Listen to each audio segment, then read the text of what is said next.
Hey everybody, welcome to our final episode of the Dreamer's Edge podcast. With Nicholas, I'm the video game correspondent. Yanis, I'm a subtitle editor, sometimes cocktail enthusiast. I'm Eric. I'm a teacher, sometimes writer. And Chris, occasional writer and subtitling editor with Yanis. And Francois, a librarian and occasional contributor to the site as well. And I'm Dimitri, editor-in-chief of VidGermanic.com and movie critic. And yes, you've heard right. This is our last episode. And the reason for that is it's not that we had a falling out or anything, although... So we're having kind of a season finale kind of thing. Yeah. Series finale. Series finale, yeah, exactly. Series finale. Holy crap, so we have to make it memorable. Okay, I will disagree with my own opinions. Wow, I've never been part of a series finale, but I feel genuinely honored. Indeed. Okay, so we were set on doing what? Let's get to mail! So nobody's saying anything, dude. Talk. Moving on. Dimitri has our next question by Fringe Lover. Do you think they should bring back double features at the movies like Grindhouse? My answer, I'll give it to you right away. No. I already resent movies that are over 2 hours and a half. I don't have time. I don't have time for 2 movies. I have a life. I'm busy. No. I don't have the bladder for it. Honestly, I can't last more than 2.5 hours. It's kind of like, okay, come on. Can't do it. Yeah, I agree. It's no good. I'd say I actually love long movies. I mean, I won't say I like a movie because it's long, but if it's a good movie, then you want it to be long. I don't have a problem with a movie going to 3 or even 4 hours. Yeah, but you watch it home. Bladder breaks can be, they bring back the old Hollywood trope of the intermission. Which, is when I went to see Amadeus, we had one, which was freaky because all of a sudden everything went black, and I'm like, well, the story isn't done yet. He hasn't even died yet. So, oh, wait, that's what they used to do back in the old days. But I will say this. Unfortunately, I think that people's attention spans nowadays, for better or worse, lack the ability to stay focused. I mean, a double feature, mind you, is a double movie. But the thing is that, if you end up with a really good one to start with, you just, if the second one isn't all that good, it just, it kind of loses your attention. I don't think that it's going to work. Yeah, my issue with them is the same as Dimitri's. And having said that, I think it depends on the demographic that you're aiming for. Because when I was 14 and 15, I loved nothing more than going from, cinema to cinema at the Palace Theater or the Lowe's, watching 2 or 3 features if I could, stay up that late or stay awake. Yeah. So I think it can work. And the point you make about intermissions is great. When I was in Europe in 1999, I went to a local cinema, and there they had an intermission, and that was an interesting experience. But again, I think they can work. I think it's just a matter on which demographic you're targeting, because really it's about time availability. I think you bring a good point. Like when I was 14, 15, I love spending afternoons in the theaters. But I'm a busy man. I'm on the go. I think if they do it well, one of my fondest memories as a kid was going for a doubleheader in the drive-in, and the second was Clash of the Titans. I don't remember what the first one was, but it's just...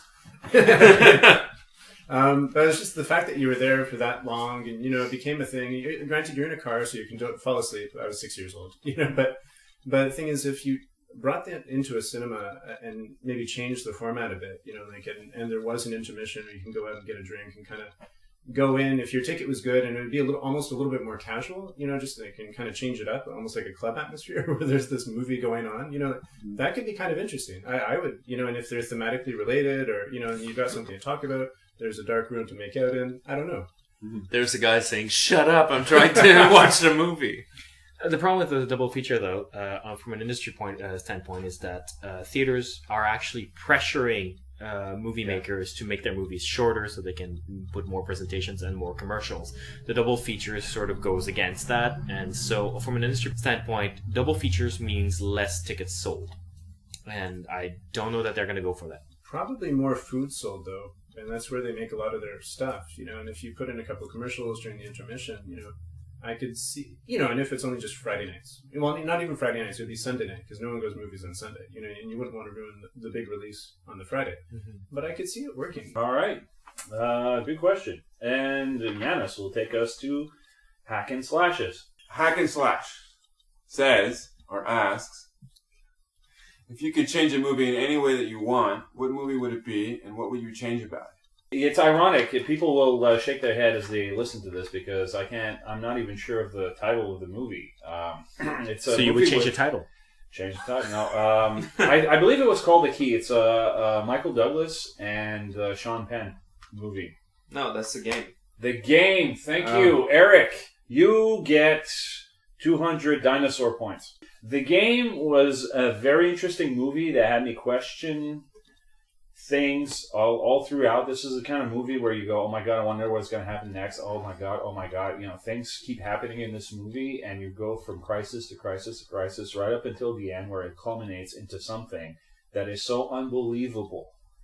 And I have to say that 5 minutes from the end, it was the most awesome, brilliant movie ever. And then they completely cop out and completely gut the movie in every way, shape, or form. Really? You didn't like the ending? It was such a shock to me because I thought I've all the movies I've ever seen, like seriously, to be on the track to making this such an incredible experience, and to then say, well, I'm just going to tag on these last 5 minutes that are completely going to take everything down. How would you change it, though? I would cut off the last 5 minutes. Okay, just cut off the 5 minutes. Cut off the last 5 minutes, and I absolutely guarantee you and just have the credits rolling. That's it? Oh my god, yes. Okay. I guess mine would be that maybe Star Wars. I'd want Han Solo to shoot first. Well said. No, wait. Are you listening, George? George should be frozen in carbonite. No, actually, it's maybe a little bit more recent. There's a movie that came out a little while ago called Avatar. It was a good movie. It was fun. You know what I mean? Like, whatever. It did its job. It sold 3D to the world at large. Suddenly gave us Sam Worthington as something we'll have to deal with for the next 10 years.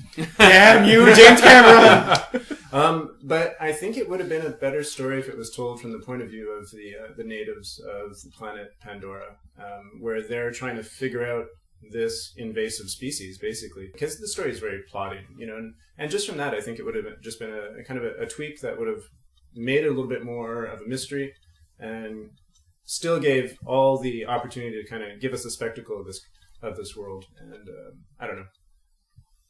Well, as for me, it would be to change Eyes Wide Shut and simply remove Tom Cruise and put a good actor. Philip Seymour Hoffman. Yeah. There you go. That would or probably AI, just to have an actual ending, not 4 or 5. Which one would you pick? Of the AI endings, which one? When he jumps off the building. Okay. Cut. Okay. I'm like, perfect. When I saw this question, Hack, the first thing I thought about was The Godfather Part 3. Okay. What would you change about?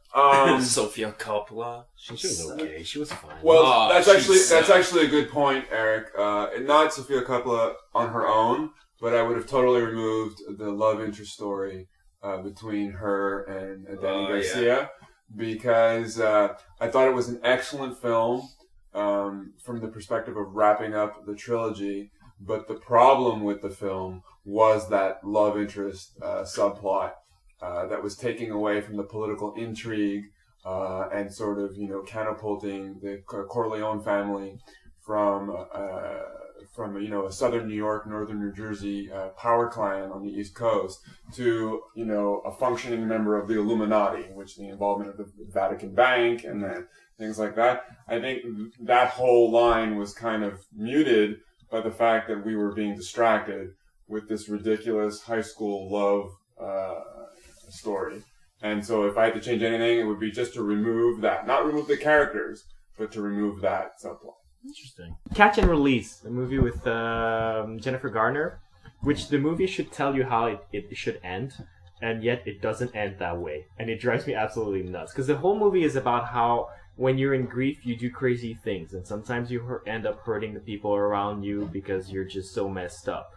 And that's okay. That's just part of the process. Don't be too angry at yourself because everybody goes through it. And then it tacks on an ending that's more worthy of a romantic comedy that completely deflates the entire point of the movie and its title. It drives me nuts. There's nothing worse than like spending 2 hours on a movie and being drawn into it, and to get to the end and to see everything undone. It makes you want to just like scream, go back in front, yell at the girl behind the glass and say you want your money back. Yeah, you can hear the wah wah at the end of the film there when you get a bad ending. Yeah, kind of. Especially Catch and Release was really kind of like, it felt like a controlled test, like a test audience ending, where it's like, oh, the ending you have that makes complete sense thematically was sort of a bummer. I wanted a happier, and it's sort of like, no, the bummer ending was the right one. Yeah.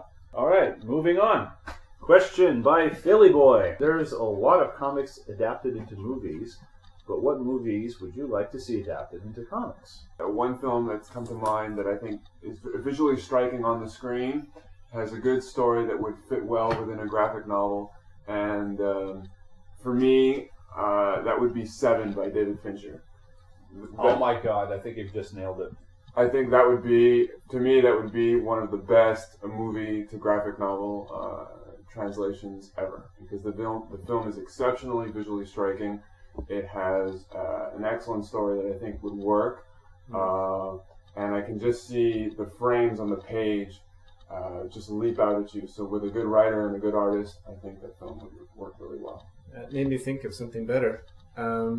Interesting. No, I can't remember the director, or the name of the movie. As a matter of fact, That's gonna be interesting. Dark City. Yes, with by Alex Proyas. Yes. Right, yeah. I think that would actually, very stylized.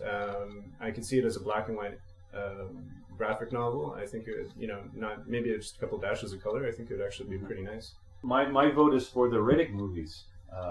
I find that a lot of people dismiss them outright. I personally have a kind of a soft touch for the approach to storytelling, which is very much like Star Wars in a sense. So we don't explain the universe; we're just going to confront you with it.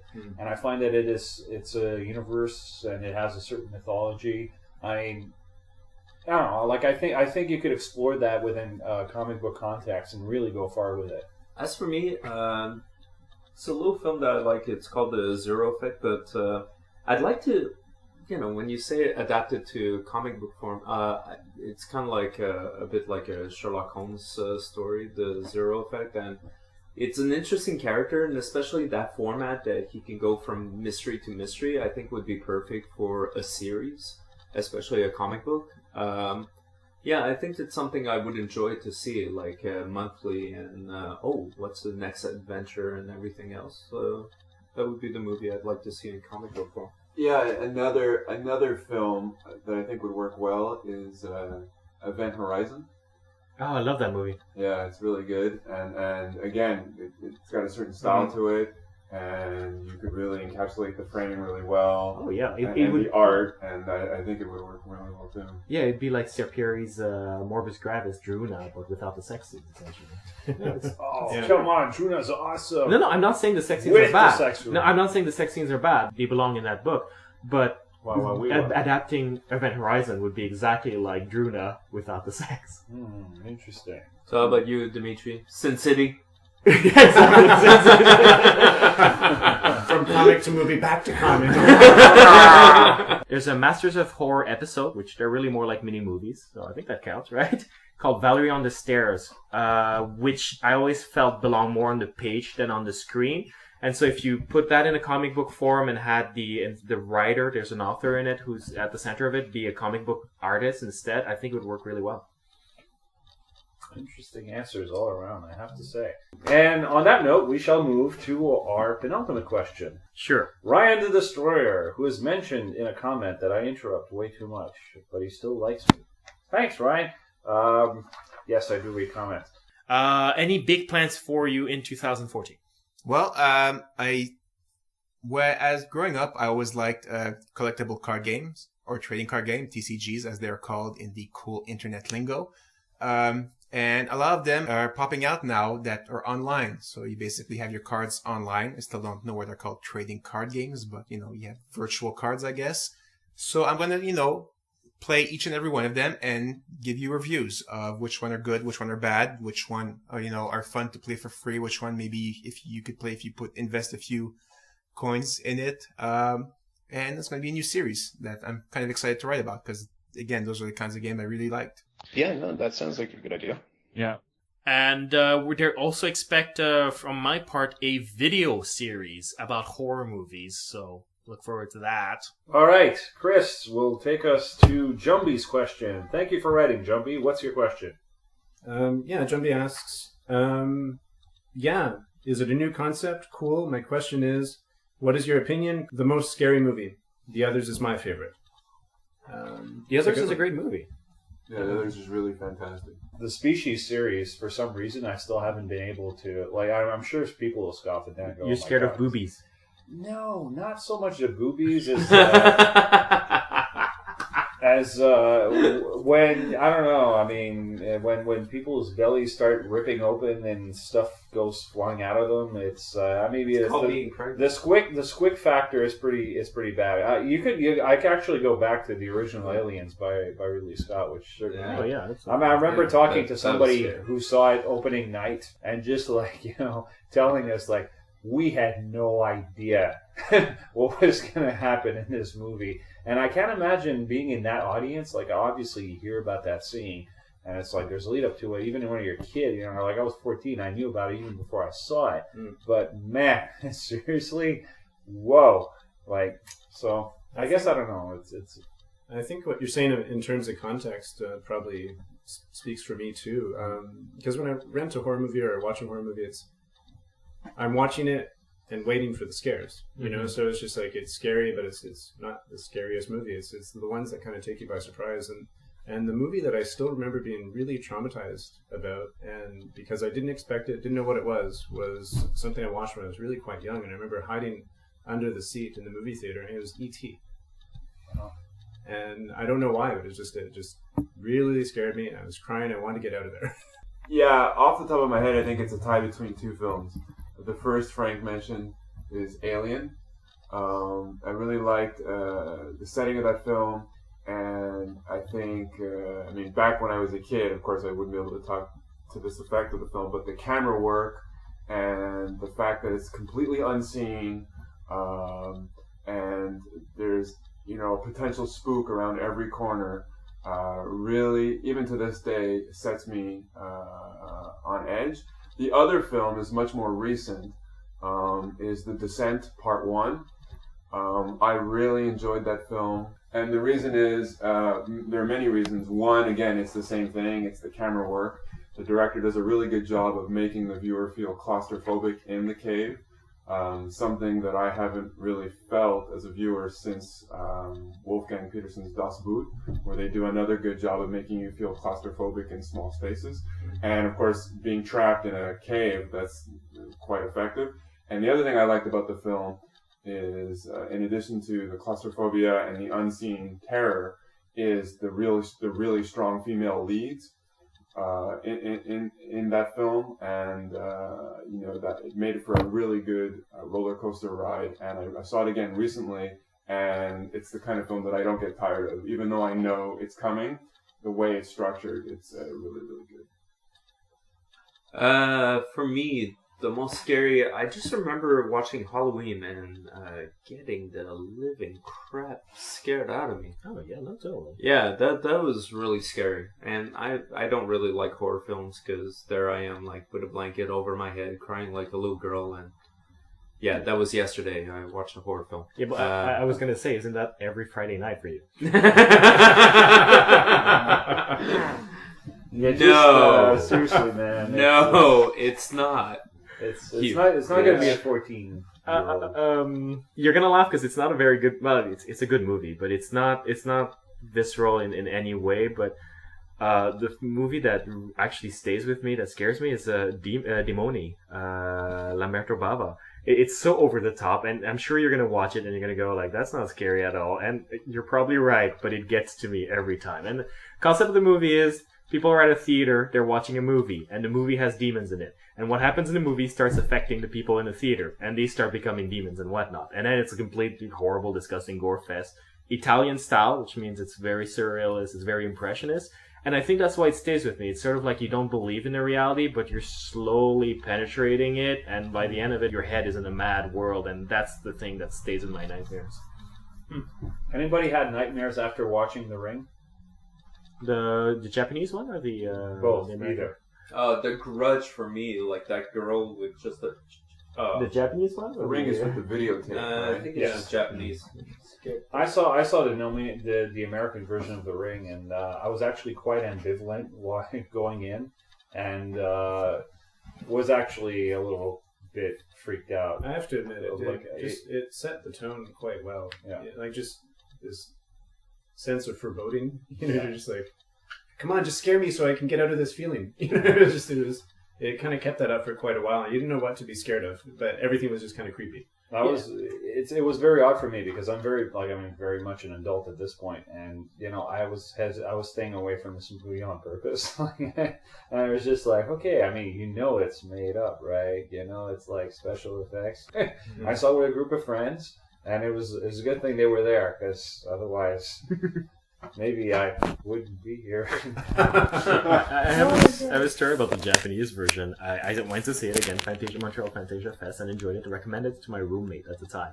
And he went to see it the same night, but at a later presentation. And for those of you who don't know, I'm Asian and I have long hair.